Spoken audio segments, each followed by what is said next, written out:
பேசுகிறது. நேரமாக நான் காத்திருக்கிறேன்.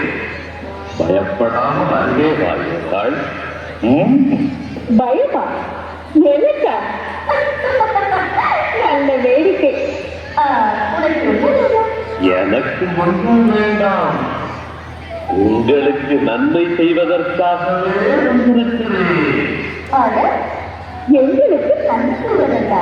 ஆமாம், இந்த இன்ப வனத்தில் உள்ள மரக்கறிகளை எல்லாம் நீங்கள் உண்ண வேண்டாம் என்று ஏன் உங்களை கடவுள் தடுத்திருக்கிறார்? நீ சொல்வது போல் அவர் எங்களை தடுக்கவில்லையே. எல்லா மரக்கறிகளையும் தான் நாங்கள் உண்டு வருகிறோம். நன்றாக யோசித்தீர்கள். எல்லா மரங்களின் கனிகளையுமா சாப்பிட சொன்னார்? இந்த இடத்தில் உள்ள நல்ல மரத்தின் கனியை வந்து தின்ன வேண்டாம், தொடவும் வேண்டாம் என்று ஆண்டவர் கட்டளையிட்டிருக்கிறார். அது இருந்தால்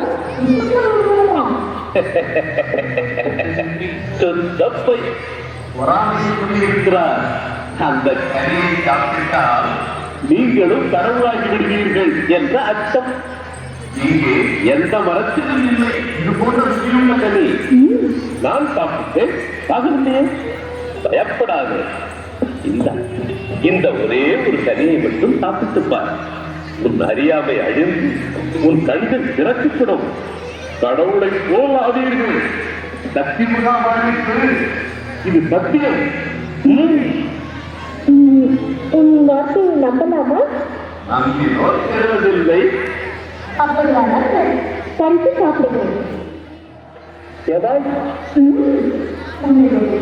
காத்திருக்கிறேன். இந்த புது மரத்தினை இது விளக்கப்பட்ட மரத்தின் கண்தான். அப்படிதான் நாம் ஆவேன் என்று சொன்னாரே கடவுள். என்னிடமல்லவா கடுமையாக எச்சரித்திருக்கிறார். இல்லையா? என்னமோ எனக்கு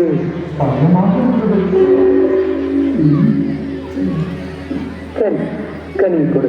இந்த சாப்பிடு. இன்னும் நிச்சயம் தெரியுமா?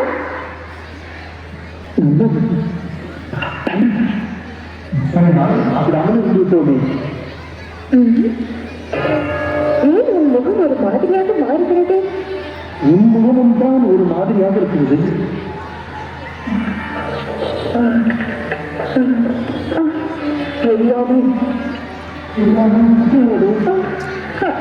எல்லாம் பதறுகிறது. நிர்வாணமாக தெரிகிறான்.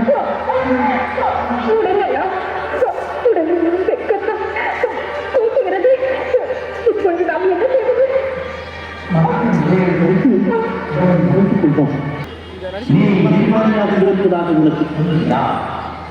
உண்ண வேண்டாம் என்று நாம் விலக்கப்பட்ட மரத்தின் கனியை உண்டாயா? நீர் எனக்கு தந்த பெண்தான் என்னை ஏமாற்றி பாவத்தில் விளைவிட்டார். பாம்புதான் என்னை ஏமாற்றி இப்படி தலைமுடிய வைத்தது. பெண்ணே, ஏன் அடுத்தவர்களுக்கு பழி கொடுக்கிறார்? உனக்கு தேவையில்லை. எதையும் நம்பும் பேதை குணம் பேராது. ஆண்டவரே, ஆண்டவரே, எங்களை மன்னிப்பா. கிடையவே கிடையாது. என் சொல்லுக்கு செவி கொடுக்க மறுத்ததால் மீளாத வீழ்ச்சிக்கு ஆளாகிவிட்டீர்கள். ஆண்டே, நீ அவ்வாறு செய்ததால் பூமியில் உள்ள எல்லா பிராணிகளிலும் தவிக்கப்பட்டதாய் உன் வயிற்றினால் ஓய்ந்து உயிரோடு இருக்கும் வரை மண்ணை செய்வார். உனக்கும் பெண்ணுக்கும் உன் புத்திக்கும் இடையே பகையை உண்டாக்குவோம். அவள் உன் தலையை நசுக்குவாள், நீயோ அவள் துணிகாலை திண்ட முயல்வாள். பெண்ணே ஏவாள், அதிகமான துன்பங்களையும் கர்ப்ப வேதனைகளையும் உனக்கு அளிக்கிறது. வேதனையால் குடித்து குடித்து நீ பிள்ளைகளை பெறுவாய். ஆதா, நீ நமது கட்டளைக்கு கீழ்ப்படியாது மனைவியின் சொல் கேட்டு இழக்கப்பட்ட கனியை சென்றதனால் உன் பொறுப்பு பூமி தவிக்கப்பட்டிருக்கும்.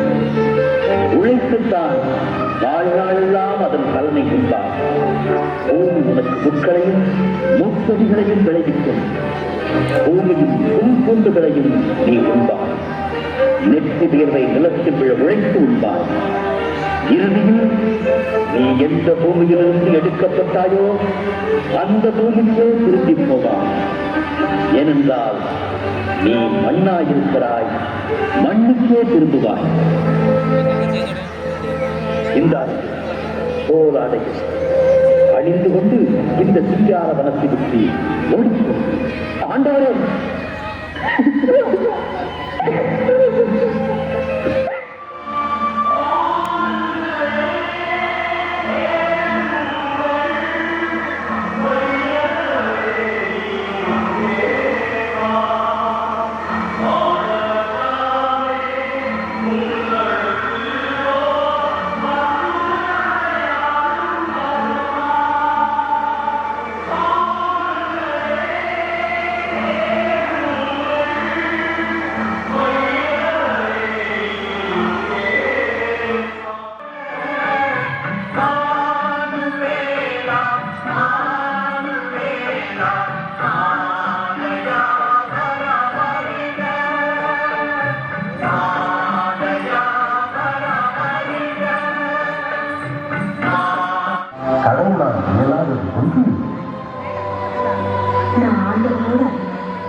யூத மத குருக்கள், யூதர்களின் திருச்சட்ட அறிஞர்கள், உங்களுக்கென்று ஒரு அரசன் பிறந்திருப்பது உங்களுக்கு தெரியாது.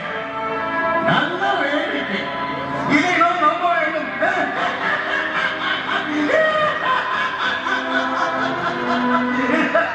உங்களுக்கு என்று ஒரு அரசன் தோன்றி என்னை வெல்ல வேண்டும், அவர் உங்களை ஆள வேண்டும் என்று மனப்பால் இருக்கிறீர்கள்.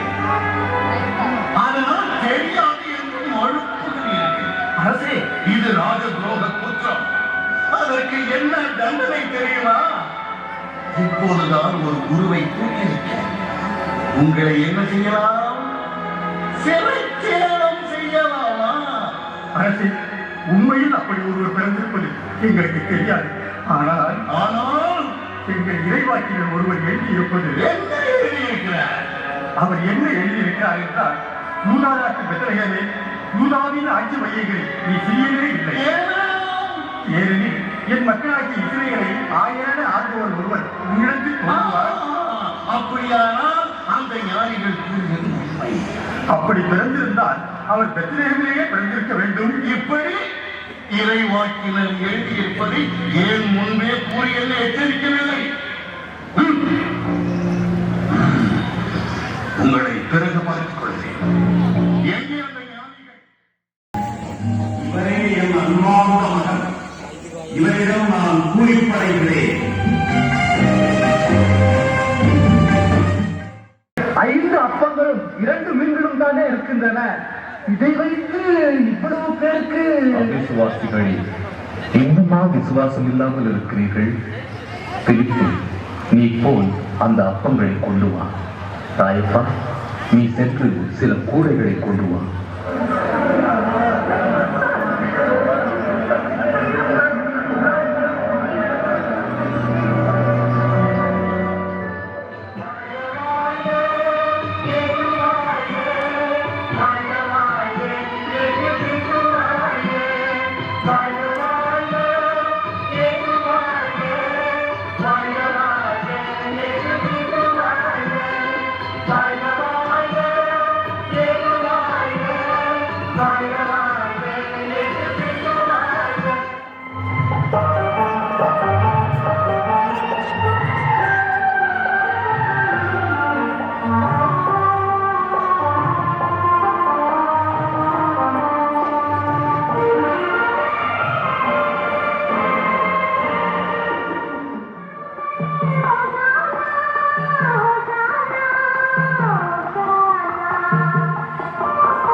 இருக்கிறானே, என்ன செய்யலாம்?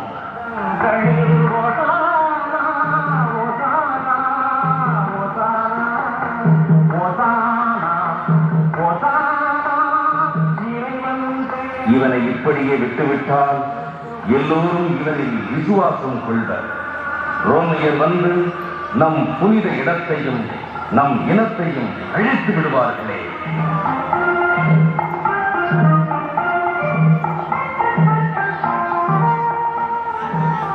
உங்களுக்கு ஒன்றும் தெரியவில்லை. நம் இனம் முழுவதும் அழிந்து போகாதபடி ஒருவன் மட்டும் மக்களுக்காக இருப்பது நலம் என்பதை நீங்கள் உணரவில்லையே.